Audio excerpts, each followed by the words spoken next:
Beragam tema akan kita perbincangkan dalam program Bincang Spesial Star FM Inspiring Sound.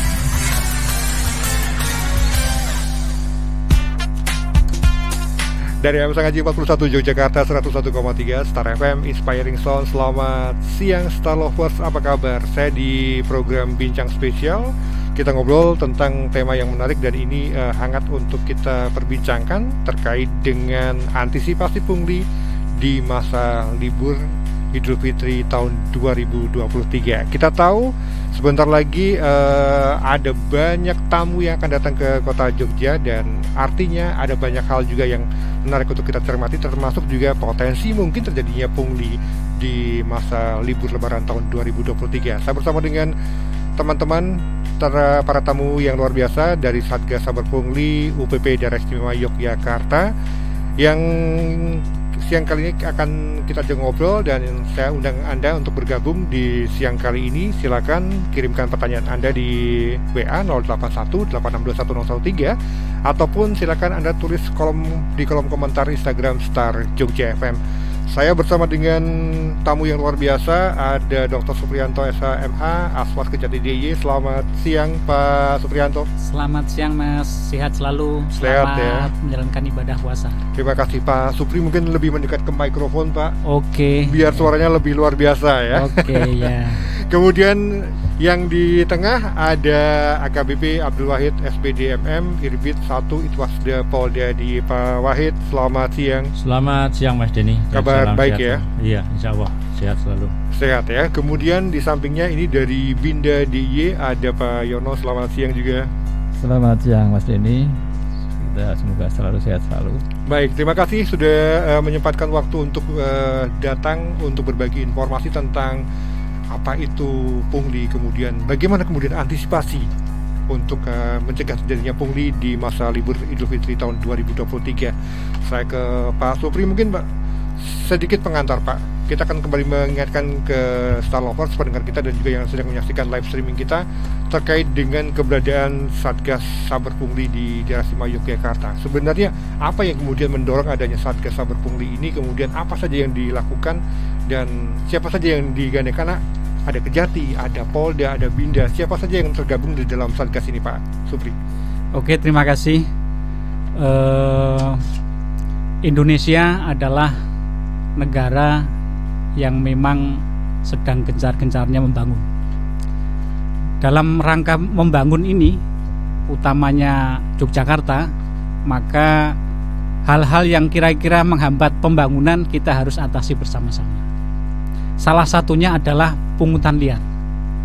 Pungutan liar ini salah satu hal yang menghambat pembangunan, hal yang merisaukan dan meresahkan masyarakat, hal yang bisa mengakibatkan biaya ekonomi tinggi, dan hal-hal negatif lainnya. Maka melihat situasi yang seperti ini, secara umum nasional Presiden telah mengeluarkan Perpres tentang pembentukan Satgas Saber Pungli. Kalau tidak keliru Perpres nomor 87 tahun 2016 dengan struktur dari ketua itu dari Irwasda Polda DIY untuk lingkup Provinsi DIY, wakil ketua 1 dari Inspektur Pemerintah Provinsi Daerah Istimewa Yogyakarta, wakil ketua 2 Aswas Kejati DIY, dan jajaran struktur di bawahnya menyesuaikan, termasuk di kabupaten kota. Ini kenapa ada Satgas Saber Pungli? Nah, dalam rangka untuk mendorong pembangunan. Utamanya Yogyakarta adalah daerah yang dikenal dengan pariwisata. Sudah barang tentu daerah pariwisata, banyak orang-orang luar yang datang ke Yogyakarta untuk berwisata. Sudah barang tentu juga pelayanan-pelayanan terhadap pariwisata dan mungkin pelayanan publik lainnya harus dioptimalkan supaya terbebas dari pungli. Kalau ada pungutan-pungutan yang tidak sesuai dengan ketentuan, sudah barang tentu akan meresahkan masyarakat. Jadi apa itu pungli? Pungli adalah pungutan yang seharusnya tidak dilakukan pungutan, atau pungutan yang dilakukan tidak sesuai dengan ketentuan. Misalnya sesuatu tempat harusnya di situ tidak ada pungutan, dipungut, lah itu termasuk pungli. Okay. Atau seharusnya di situ dipungut 100.000 tapi dipungut 200.000, lebihnya itu adalah pungli. Ini saya menyampaikan bahasa awam, bukan redaksional secara kamus gitu ya, seperti itu pemahamannya yang gampang. Lah, oleh karena itu pungli ini merupakan rumpun, kalau dalam dunia hukum, rumpun dari suap, kemudian pemerasan, kemudian gratifikasi. Nah, yang itu nanti akan ada ketentuan yang mengaturnya bagi orang yang melakukan pungli. Nah, kira-kira seperti itu. Nah, ketentuan apa saja yang mengatur ini utamanya karena masalah penegakan hukumnya sudah barang tentu dekat ke masalah penegakan hukum pidana. Mereka yang melakukan pungli bisa dikenakan tipiring bagi mereka yang melanggar perda, karena biasanya di suatu daerah, entah itu perda provinsi maupun kabupaten kota, untuk menentukan atau menarik dana dari masyarakat itu aturannya harus ditetapkan dalam perda untuk di daerah. Lah, biasanya ditentukan misalnya untuk mengurus izin ini atau untuk masuk ke daerah ini atau hal-hal lain itu ditetapkan aturannya sekian ratus ribu atau. Nah, kemudian kalau ada pungutan di lebih dari itu, nah, kalau itu sifatnya memang memaksa, ada ancaman dari pihak petugasnya, nah, maka itu dikategorikan pungli. Kira-kira contoh sederhananya seperti itu. Ya, penyebab terjadinya pungli itu apakah memang ada yang kemudian menyalahgunakan wewenang ataukah ada penyebab-penyebab lain? Ya, ini yang perlu bersama-sama kita sampaikan edukasi ke masyarakat. Jadi pungli itu tidak harus mereka yang punya jabatan. Oke, itu pertama. Jadi orang per orang swasta, masyarakat biasa juga bisa kena ancaman pungli.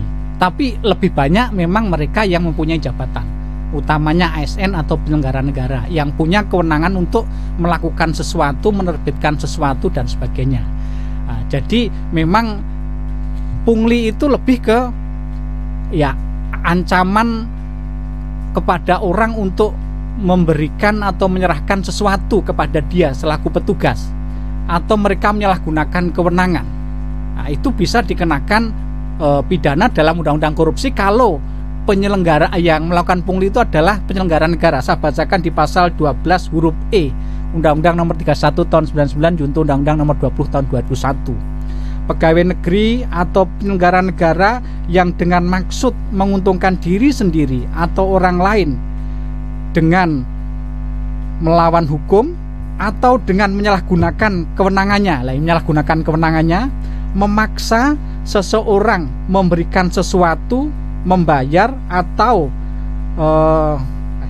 menerima pembayaran dengan potongan, maka dia dikenakan pasal 12 huruf E itu untuk kepentingan diri sendiri dia. Jadi bagi mereka penyelenggara negara atau pegawai negeri atau ASN yang memang tujuannya adalah menguntungkan dirinya sendiri, memaksa orang untuk membayar, itu menyalahgunakan kewenangan, maka bisa dikenakan pasal 12 huruf E Undang-Undang Pemberantasan Tipikor.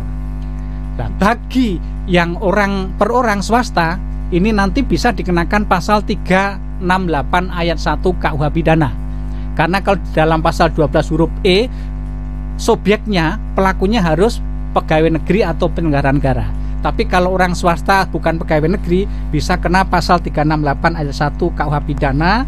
Barang siapa dengan maksud untuk menguntungkan diri sendiri atau orang lain secara melawan hukum, memaksa seseorang dengan kekerasan atau ancaman kekerasan untuk memberikan barang sesuatu yang seluruhnya atau sebagian adalah kepunyaan orang itu atau orang lain, atau supaya membebaskan piutang dan sebagainya, maka kena ancaman hukuman pasal 368 ayat 1 KUH pidana. Itu bagi yang non pegawai negeri atau penyelenggara negara. Itu kira-kira yang bisa membedakan, sehingga kita harus sampaikan edukasi ke masyarakat sama-sama. Jadi pungli itu tidak hanya mohon maaf ya, dalam tanda kutip, tidak hanya penyakitnya pegawai negeri saja. Jadi orang per orang swasta juga memungkinkan. Kira-kira begitu, Mas. Oke, Pak Wahid, saya ingin juga Pak Wahid juga memberikan informasi kepada pendengar kita terkait dengan tugas dan kewenangan dari Satgas Salber Pungli itu apa. Kemudian selama ini apa saja yang sudah dilakukan oleh teman-teman dari Satgas Salber Pungli di daerah Istimewa Yogyakarta ini, Pak Wahid? Terima kasih Mas Denny. Secara umum tugas Satgas Saber Pungli memang sudah diatur oleh ketentuan dalam hal ini. Salah satunya itu melakukan pemberantasan pungutan liar seperti apa yang dikehendaki tadi beliau Bapak Wakil Ketua Pak Aswas, secara efektif dan efisien. Dalam hal ini karena kita ada di wilayah provinsi, dalam hal ini adalah untuk membantu pemerintah daerah, utamanya saat ini kita mau melakukan ada Hari Raya Idul Fitri dan libur panjang. Maka pada tempat-tempat yang menjadi objek sasaran pungli adalah pariwisata dan tempat-tempat parkir.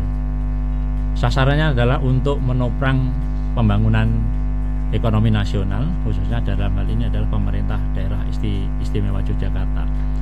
Dan tugas Satgas Saber Pungli ini, Mas, ada 4 fungsi yang diemban. Satu adalah penindakan, kedua intelijen, ketiga pencegahan, dan keempat adalah justisi.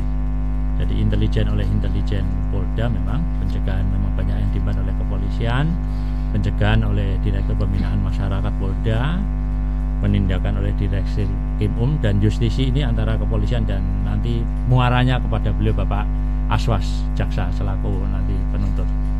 Itu Mas Denny.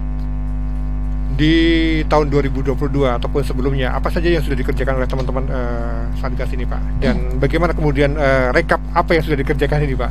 Jadi sejak Satgas Saber Pungli ini dibentuk mulai tahun 2016 sampai 2022 termasuk 2023 itu hampir 131 penindakan yang sudah dilaksanakan. Oke. Okay. Tahun 2022 ini hampir 95, khusus tahun 2022. Jadi 131 itu dari tahun 2017 awal 2024, 2008 ada 9 penindakan, 2019 1, tahun 2020 dan 2021 memang COVID, jadi kita lebih banyak mengedukasi kepada masyarakat karena memang ekonomi sedang kondisi menurun. Jadi cuma hanya 2 dari 2 tahun itu, dan paling banyak 2022 ada 95 kasus penindakan. Itu Mas Denny. 95 kasus penindakan.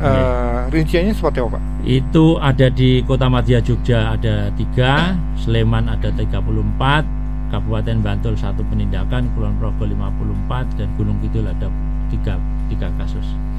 Baik, saya akan baca dulu satu interaksi karena berkaitan dengan apa yang dijelaskan oleh Pak Wahid ini. Terima kasih untuk Mas Dido Mustika. Selama tahun 2022 yang paling banyak dilaporkan ini untuk kasus apa nih Pak Wahid?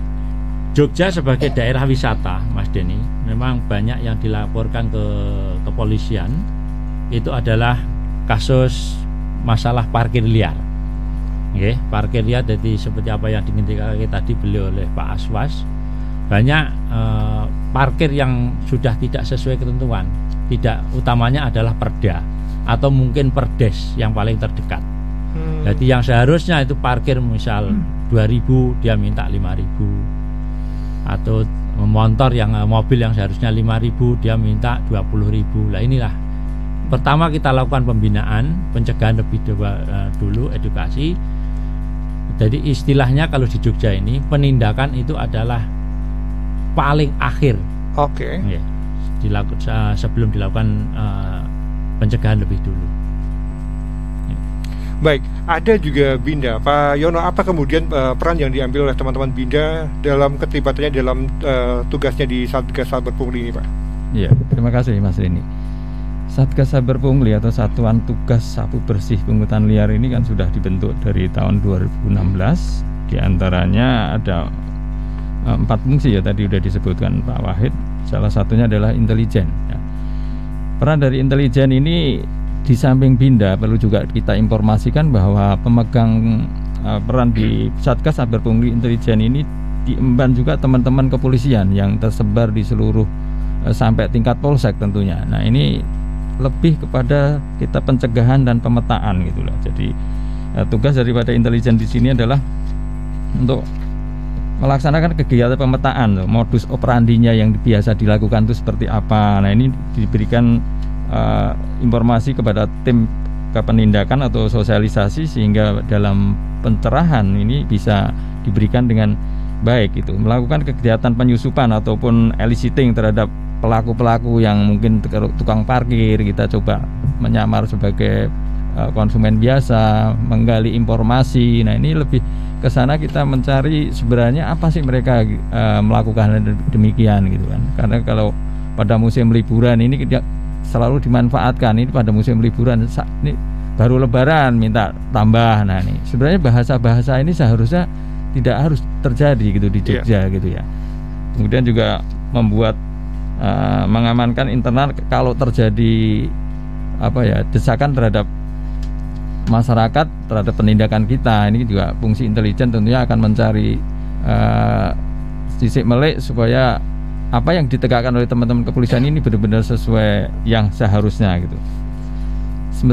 Kemudian untuk pemetaan yang kita lakukan sementara ini tadi juga sudah disinggung beberapa pembicara sebelumnya, ya, khususnya untuk di hari raya ini yang perlu juga masyarakat ini juga turut berperan dalam mencegah terjadinya pungutan liar ini. Di antara adalah masalah tiket masuk. Ya, tiket masuk ini bisa juga dimanipulasi karena beberapa sektor atau tempat ini belum secara modern ya, pakai QR atau apa, tapi masih manual. Nah, ini peluang-peluang ini masih bisa dimanfaatkan oleh pelaku-pelaku di tempat tiketing tadi untuk memanfaatkan pungutan liar gitu. Termasuk juga parkir tadi juga sudah disinggung ya. Selalu ketika ada konsum atau pengunjung wisata di Jogja ini kena parkir yang luar biasa, selalu dengan hitungan detik atau menit sudah viral. Nah, contohnya bis kena 75.000 dan bahkan 100. Sebenarnya parkir-parkir yang dikelola karena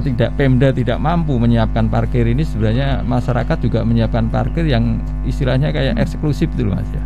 Sehingga tarif itu sebenarnya memang dia sudah tinggi gitu loh. Ada yang memang tarif itu 75.000 gitu, di sekitaran Malioboro. Nah, namun demikian sosialisasi ini belum, ataupun peran kita dari sisi intelijen melalui Disub untuk menghimbau agar penarikan tarif yang tinggi di parkir itu ditempel itu di lokasi-lokasi, sehingga masyarakat yang akan parkir sudah membaca dulu, wah ini parkirnya 10.000, di sini 75, karena dikelola oleh masyarakat dengan lahan mungkin menyewa dan sebagainya gitu Mas Reni. Ya, Pak Wahid atau Pak Supri, terkait dengan tingkat keaktifan masyarakat untuk memberikan informasi kepada Satgas ini seperti apa selama ini, Pak? Jadi kita sudah melakukan kegiatan edukasi masyarakat Mas, termasuk membuat hotline di tiap kabupaten kota, termasuk Pemda provinsi. Ada hotline yang sudah dibuka untuk pengaduan masyarakat. Kita melakukan penyebaran, termasuk pada tempat-tempat nanti di tempat-tempat wisata. Kita membuat salah satunya yaitu membuat petunjuk arahan kepada KUPP kabupaten kota. Jadi ini sudah kita akan berikan kepada KUPP kabupaten kota, termasuk inspektorat, untuk melakukan sosialisasi pencegahan pungli, baik itu berupa spanduk, banner pada tempat-tempat wisata di seluruh provinsi yang ada di Jogja, termasuk membuat surat edaran kepada Kepala Dinas Pariwisata dan Kepala Dinas Perhubungan kabupaten kota untuk melakukan pemetaan baik petugas parkir, retribusi seperti yang disampaikan beliau Pak Gino tadi dari intelijen, termasuk bersama-sama memberikan pelayanan masyarakat. Kita sudah membuat surat edaran ini ya, di antaranya mematuhi peraturan daerah, dan hotline ini kita sebar. Ini contoh Mas ya, di Gunung Kidul itu contoh yang ada itu 08, contoh nomor teleponnya 081125950004. Sleman juga baik kabupaten, termasuk di Polres, termasuk inspektorat, ada 087767631275. Termasuk di Pemda, kita sudah melakukan Pemda Provinsi Saber Pungli diy@gmail.com, lapor jogjaprov.go.id, ada di email inspektorat. Ini yang kita lakukan. Jadi kita sudah membuat surat edaran pada semua tempat pariwisata, termasuk keramaian umum, entah itu mal. Kita membuat edukasi kepada masyarakat untuk tidak bila menemui ada oknum, entah itu aparat, entah itu masyarakat seperti yang diindikasikan beliau tadi Pak Aswas Wakil Ketua, bahwa ini oleh semua orang, termasuk aparat, termasuk masyarakat. Intinya pungli itu dari pemerasan, itu Mas Denny. Kalau misalnya ada masyarakat yang kemudian memberikan informasi kepada tim Satgas Saber Pungli, apa yang kemudian dilakukan, mekanisme kemudian tindakannya seperti apa nih Pak Supri? Terima kasih Mas Denny. Jadi memang pungli itu nggak bisa diselesaikan sendiri oleh Satgas Saber Pungli. Ini perlu bersama-sama. Bukan hanya bersama-sama, yang masuk dalam tim utamanya adalah bersama-sama masyarakat. Jadi kesadaran masyarakat untuk memberikan informasi, menyampaikan problematika yang menyangkut pungli kepada jajaran UPP Saber Pungli. Nah, kalau nanti telah menyampaikan, tadi disampaikan hotline maupun mekanisme pengaduan yang sudah disampaikan oleh Pak Wahid tadi, sudah barang tentu laporan itu akan dikaji dan ditelaah. Dikaji dan akan kita lihat ini lingkupnya di tingkat provinsi atau kabupaten kota.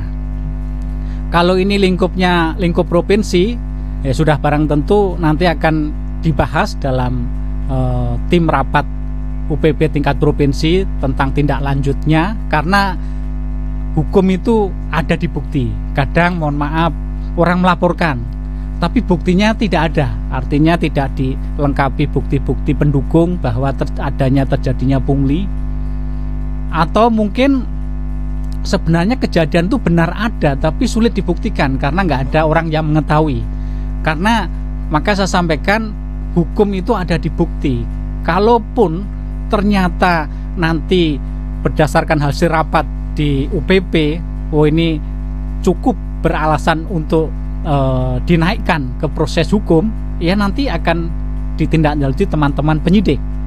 Kalau itu nanti ranahnya pidana. Namun kalau misalnya ini masalah administrasi, nanti akan diserahkan kepada inspektorat. Kalau misalnya menyangkut ASN, misalnya ada dugaan salah satu ASN di mana diduga pungli. Kalau berdasarkan kajian kita bersama, ini masalah administrasi pelanggaran disiplin, lah tidak sampai ke ranah pidana, diserahkan ke inspektorat, nanti akan diperiksa oleh inspektorat. Nanti kalau memang ternyata terbukti, nanti akan dikenakan sanksi administrasi oleh inspektorat kalau menyangkut ASN provinsi, termasuk mungkin pihak kepolisian atau kejaksaan sendiri atau mungkin BIN sendiri. Kalau ada dugaan gitu nanti akan kita proses secara administrasi. Tapi kalau itu memang sepakat ada pidana dan buktinya cukup, sudah barang itu akan ditindaklanjuti ke proses penyidikan, kemudian akan disidangkan. Nah itu.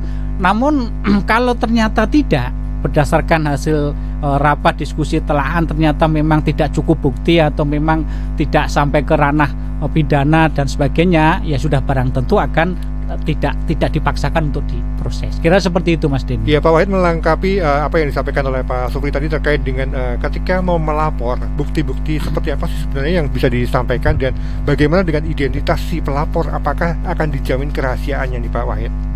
Kami memberikan jaminan 100%, bahkan 1000% Mas. Jadi pelapor, identitas pelapor akan ada di pihak kami, nggak akan kita ungkapkan pada tempat yang mana, harus ada, memang ada kejelasan ya. Kalau memberikan informasi tempatnya di mana, lebih baik kalau memang tahu orangnya siapa namanya, paling tidak harus kepada kami. Tapi kalaupun tidak, kami diberitahu informasi sementara pada tempat-tempat orang-orang yang melakukan pemerasan, dalam hal ini adalah pungutan liar tidak sesuai ketentuan itu, diberitahukan kepada kami, boleh lewat WA, lewat hotline atau SMS atau email yang akan kita berikan nanti kepada Mas Denny, dan itu akan kita arahkan kepada para pemberi informasi, akan kita tindak lanjuti.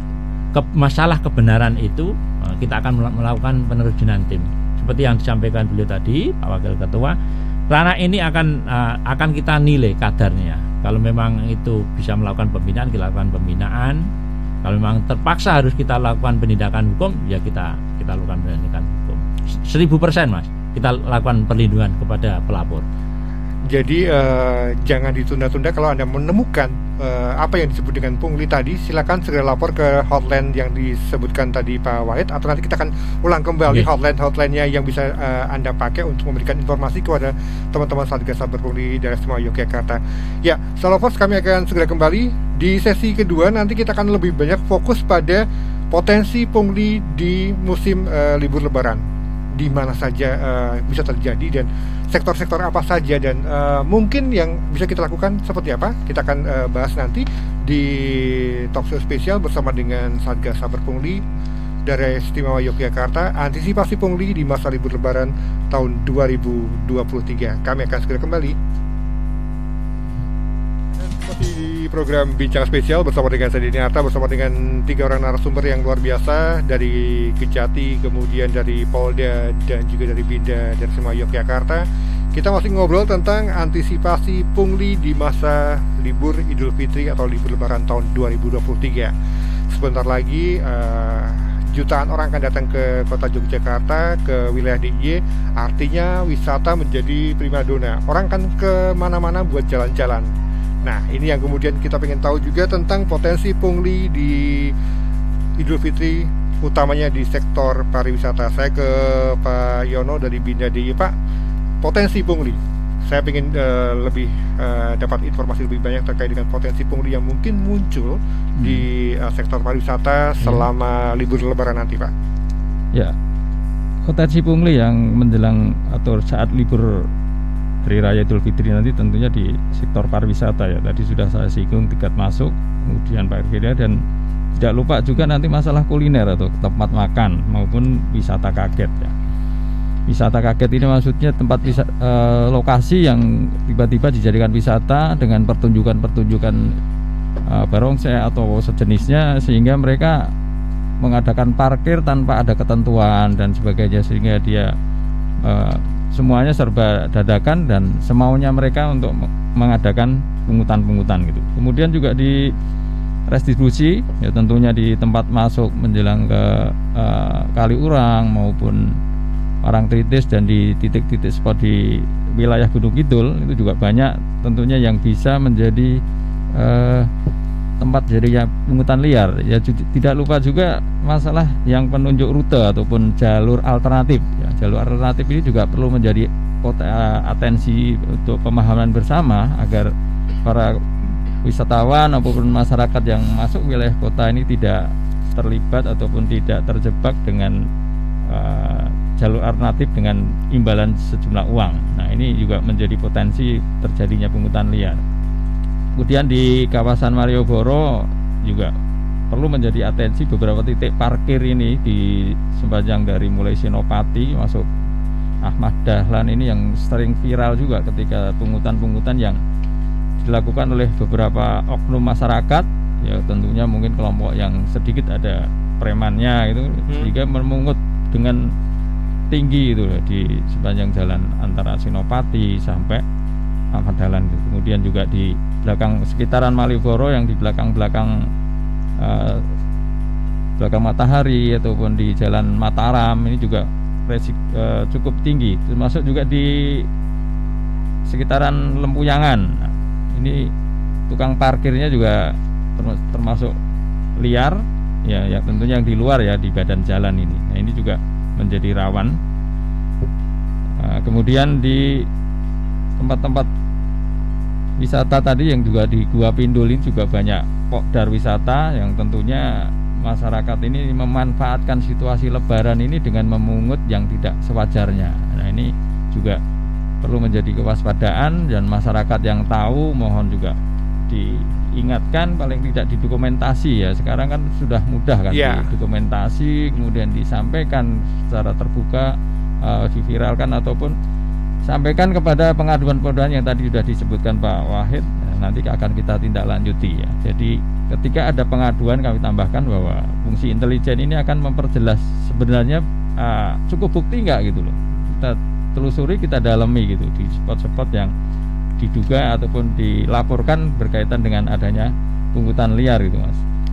Nah, kalau saya ingat ketika misalnya kita mau ke arah Pindul itu kan banyak tuh Pak orang-orang yang berada di pinggir-pinggir jalan yang oke, kita lewat ke jalur ini. Apakah itu juga masuk ke dalam kategori pungli juga itu?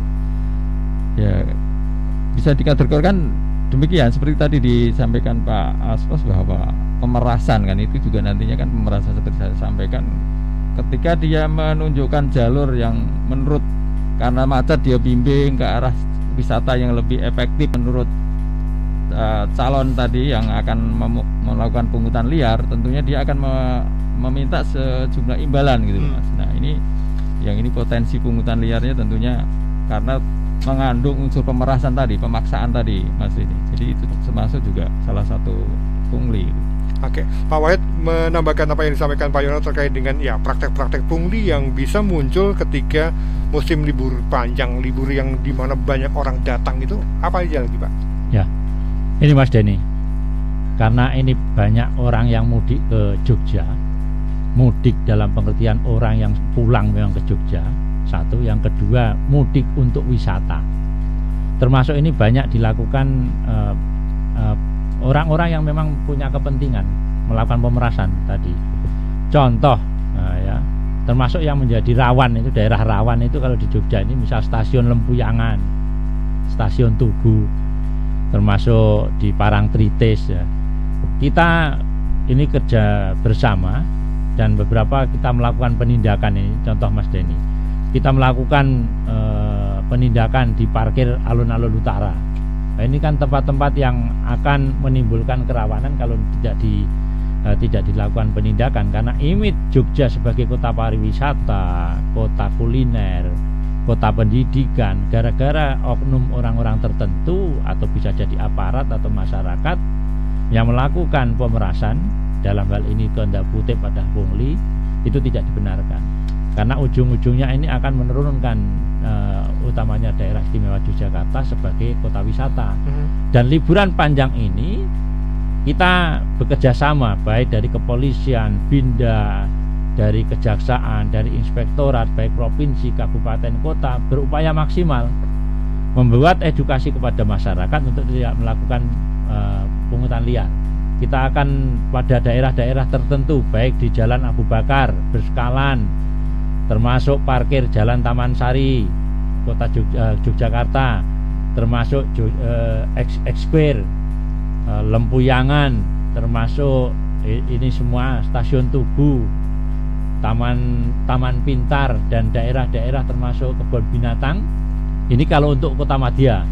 Kalau Gunung Kidul itu di sekitar semua sepanjang pantai baik Baron dan sekitarnya. Ini yang menjadi pemetaan tiap-tiap wilayah. Kalau di Gantul itu Parangtritis, ada Kuwaru, ada Depok, dan ini semua. Kalau di wilayah misal Sleman itu ada di Breksi, ada di Kaliurang, ada itu termasuk pusat mal-mal seperti yang disampaikan beliau Pak Geno dari BIN, termasuk daerah-daerah Jalan Gejayan, itu semua yang punya potensi pungli. Ini semua akan kita tindak lanjuti untuk kita lakukan pemetaan, bilang ditemui dan silahkan dilaporkan kepada kami unit pemberantasan pungli, akan kita lakukan penyelidikan dan bila mana memang tidak bisa dilakukan pembinaan, kita lakukan penindakan.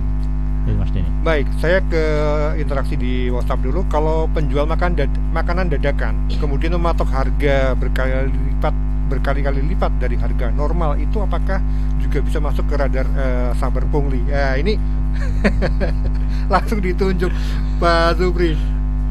Oke, terima kasih. Ini masalah jual beli ya. Biasanya taruhlah bakmi satu porsi itu hari biasanya 20.000, kemudian jadi 50.000 gitu ya. Begini Mas Denny dan pendengar semuanya, kalau terkait dengan masalah jual beli, transaksi jual beli itu kan kesepakatan. Jadi kalau memang ternyata kok ini 50.000, sebaiknya nanya dulu harganya pembeli. Kalau khawatir nanti setelah dimakan, loh dulu biasanya 20.000 kok sekarang 50.000, ini agak repot ini.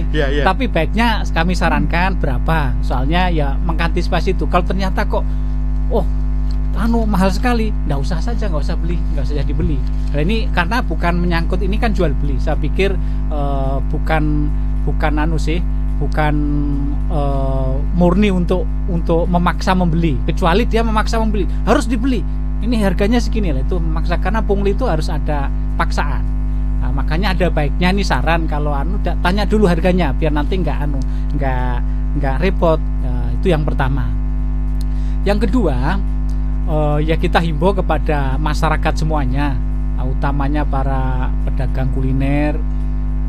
Ya memang setahun sekali ada Lebaran Idul Fitri, itu memang bisa membawa berkah untuk semuanya. Tapi harapan kita di UPP Saber Pungli jangan sampai menimbulkan image yang kurang baik dari masyarakat di luar Jogja. Wah, ternyata kita main ke Jogja jalan-jalan, wah dikepruk, misalnya beli ditutuk, oh mosok bakmi 20.000 dadi 50.000, itu ini anu sih. Tapi kalau naik yang wajar-wajar saya pikir nggak apa-apa. Itu yang mungkin perlu kita kasih edukasi kepada semuanya. Jadi sebelum apa baiknya nanya dulu harganya biar nanti nggak keliru. Nah, satu ilustrasi kasus juga yang saya pernah baca juga terkait dengan ada kemudian tukang beca yang mengantar ke satu pusat oleh-oleh makanan ataupun juga kaos, kita sebut seperti itulah. Kemudian dia memaksa untuk diturunkan ke situ untuk beli di tempat itu karena dia akan dapat fee dari si pemilik toko. Apakah ini juga termasuk pemaksaan yang masuk ke dalam pungli juga ini?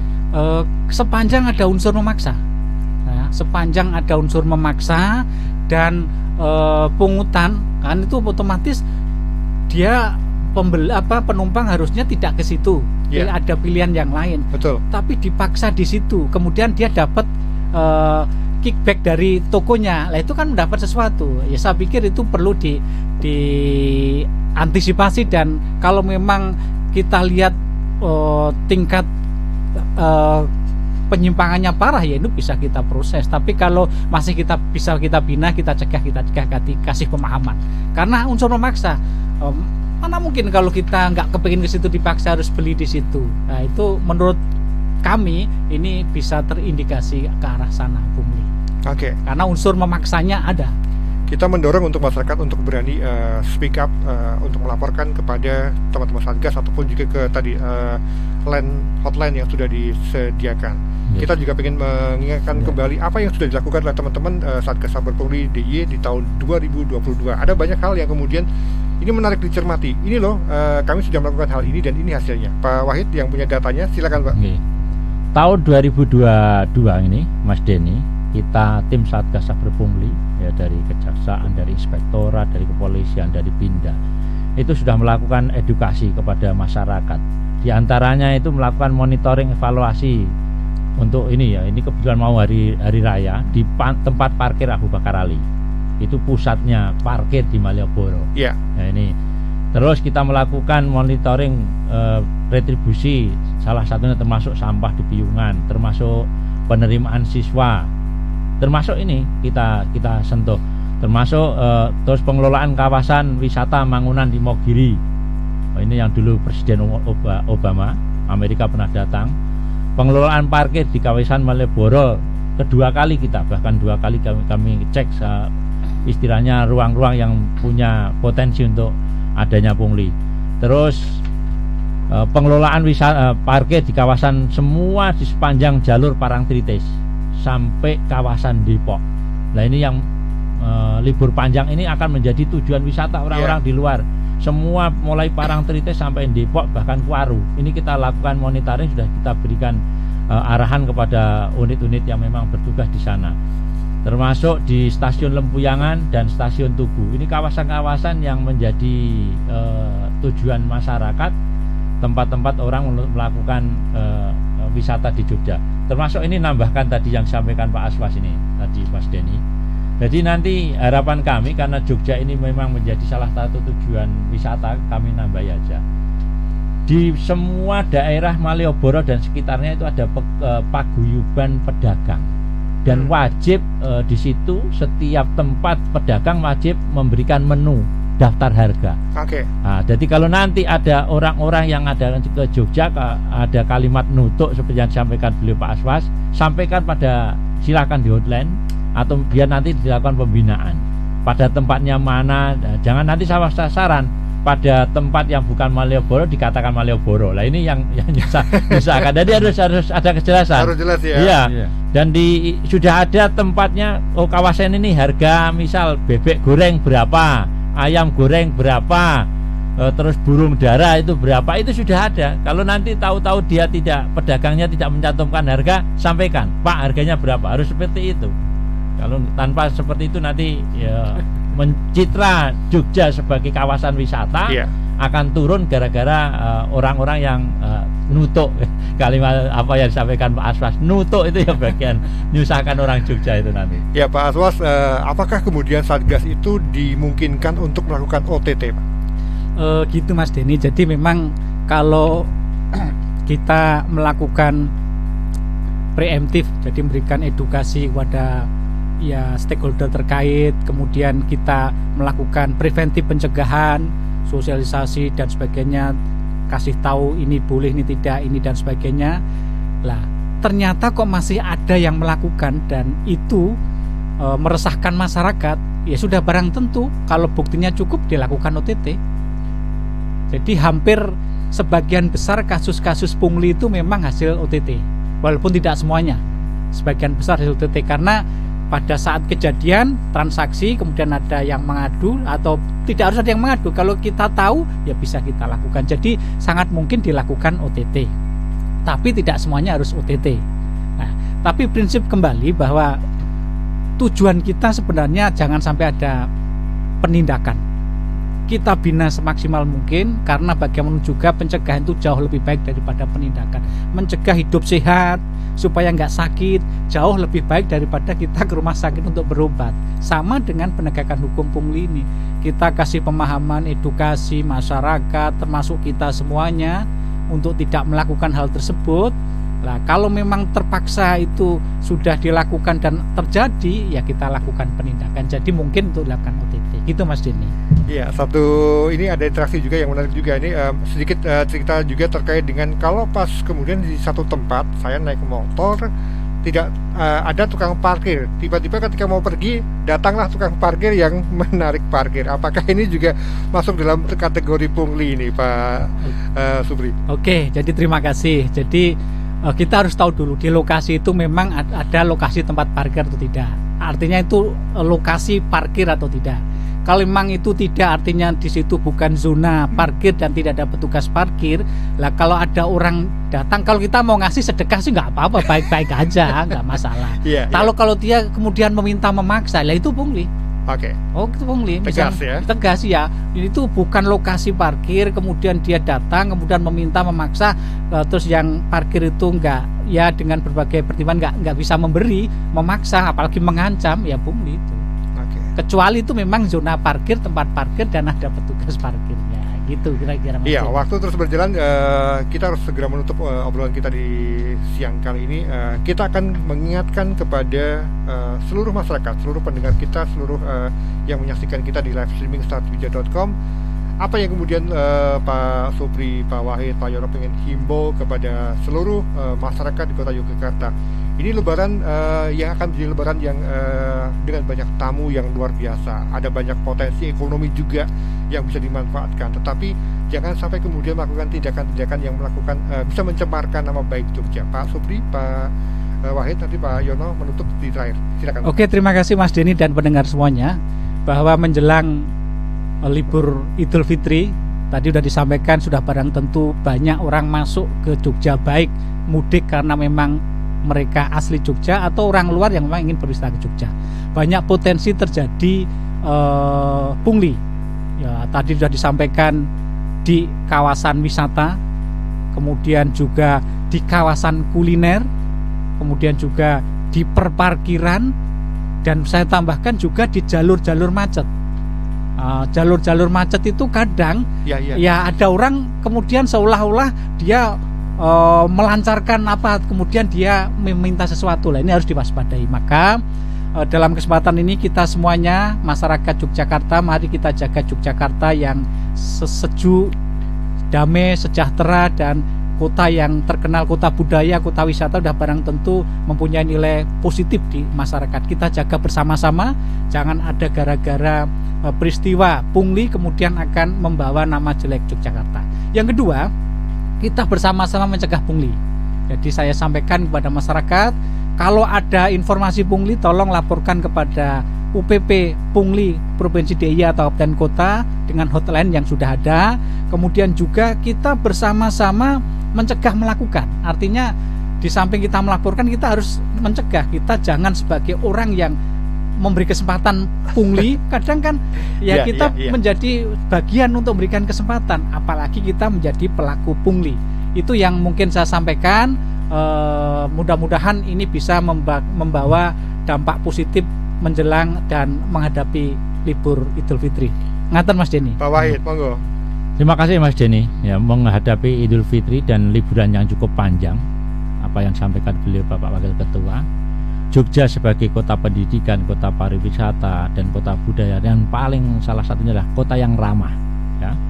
Kita sambut para tamu-tamu kita yang untuk wisata di Jogja dengan iklim yang sejuk hati, sejuk wajahnya, supaya tamu-tamu yang ada di Jogja ini mempunyai kalau perlu uangnya dihabiskan di Jogja. Ya, kita borong semuanya ada di Jogja, dan jangan menimbulkan apa yang sampaikan beliau, orang masuk Jogja itu dengan ramah, jangan menimbulkan efek yang menjadi negatif. Ada yang nutuk lah, ada yang parkir yang sampai ratusan ribu lah bulan ini. Mulai awal jangan kita lakukan, supaya Jogja jadi kota wisata betul-betul kita jaga, tamu bisa nyaman di Jogja. Mungkin itu Mas Denny yang bisa saya sampaikan. Pak Yono, buat teman-teman di lapangan Pak, apa pesannya Pak? Ya, terima kasih Mas Denny. Dari sisi intelijen kami berpesan kepada masyarakat, tentunya intelijen ini perlu jaringan kepada semua pihak, terutama masalah terhadap masyarakat. Harapan kami dapat berperan serta dalam pemberantasan pungutan liar ini, baik secara langsung maupun tidak langsung, melalui media elektronik ataupun non elektronik, bisa memberikan informasi-informasi untuk mencegah adanya pungutan liar ini.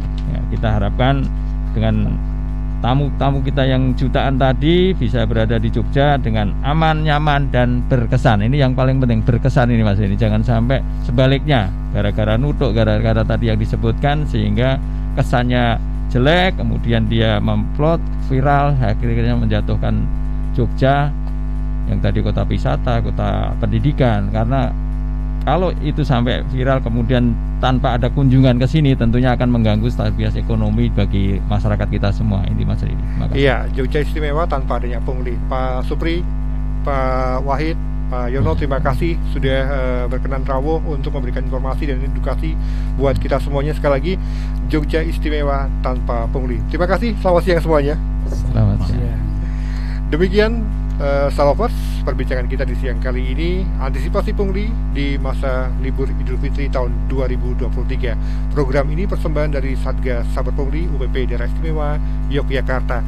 Sekali lagi, Anda harus berani melaporkan ketika Anda menemukan potensi pungli ataupun tindakan pungli yang Anda temui ketika ada di sekitar Anda. Terima kasih untuk kebersamaan Anda. Dini Atta bersama dengan tim produksi yang bertugas kami undur. Selamat siang, sampai jumpa.